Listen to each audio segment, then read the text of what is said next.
आज देखो गोटे बढ़िया कथा सब बहुत समय आम पेरेन्ट्स मैंने बहुत एक्साइटेडली छुआ जिते टिके 10 मास प्लस हो समस्त देखिए गोटे बेबी वाकर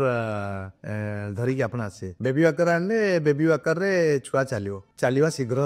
प्राय शिखिज सो दैट बिफोर 1 ईयर छुआ चलो देखो आज्ञा am as a paediatrician as a health personnel केबे भी ताको एडवाइस करू ताको सब डिस्करेज करू बेबी वाकर जदि आपन कहिबे गोटे स्ट्रेट लाइन मेसेज केबे भी यूज करिया कथा नुहे रीजन 1 बेबी वाकर रे बहुत हिस्ट्री अच्छी सीरियसली छुआ माने इंजरी होंदी एवं बेबी वाकर रे केबे राइट वे रो मसल डेवलपमेंट हुएनी एंड बेबी वाकर रे चलीवा रादर डिले हबो ऑल डेवलपमेंटल एक्टिविटीज बेबी रो डिले हबो त दया कर जदि आपन माइंड रे भाबुचंदी आपन घरे छुआ अछि बेबी वाकर आनिए बोली केबे भी आनबे नहीं आदि यूज भी कर डिस्करेज करूँ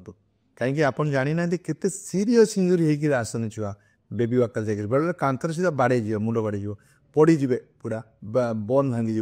सो इवन आप नजर भी करूँ फिर भी गोटे जो लिखुं हाँ सेगुड़ा होनी ठीक अच्छे but delay of the developmental delay एटा को तो आप ये करें ना तेणु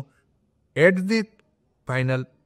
baby walker is not good for the our baby baby को बेबी वाकर चलने को केबे भी आमे एनकरेज करने कथा नुहे।